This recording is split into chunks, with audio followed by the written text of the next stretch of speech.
Hi everyone! Today I'm going to walk you through how I recreated this look from my cozy corner.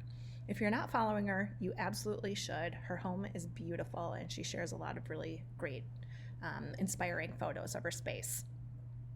So I've actually created the mood board already, but I want to walk you through the different elements that I chose and why I chose them and kind of how I brought together this look. It's kind of a fun Studio McGee or Amber Interiors look, but it feels very California, maybe even Napa, just laid back, relaxed, but still unique.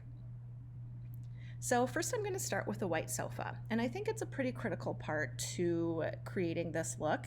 You probably could do it with something that's a little bit more ivory or, a beige, but I think the white sofa is just such a clean, crisp look that helps kind of provide a comfortable foundation for the rest of the space.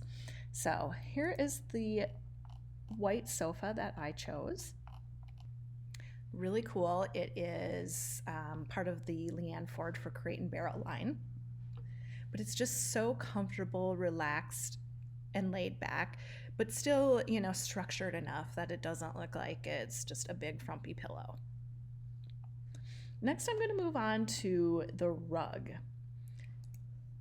And I really like this one from Pottery Barn. It's kind of I'll say washed out a little bit, but kind of the vintage look of it is really interesting and kind of has a lived in feel. You can still see some of the pattern. I think we'll be able to, pull some unique pillows to work with this rug as well.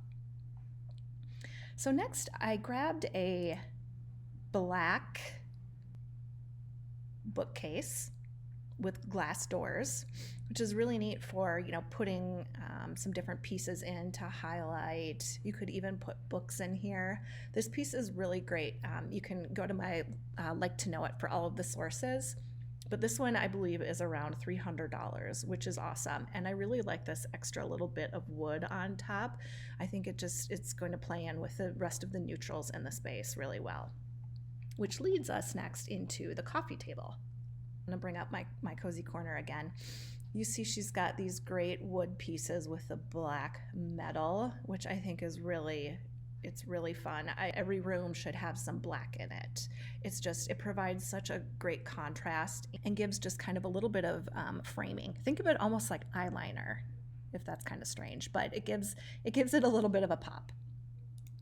So this piece right here is really cool. I like that it's rounded, kind of playing off, some of the straight lines in the space already. It just kind of warms it up, I think, a little bit.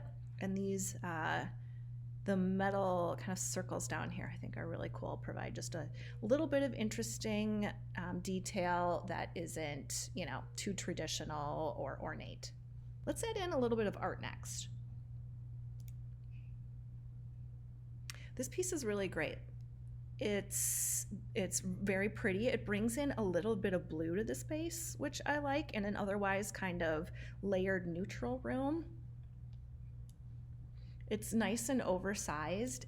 I believe it's 47 inches wide, which probably isn't exactly how big it would be over this sofa, but check it out. It's only $70, which is awesome. So let's grab those accessories now.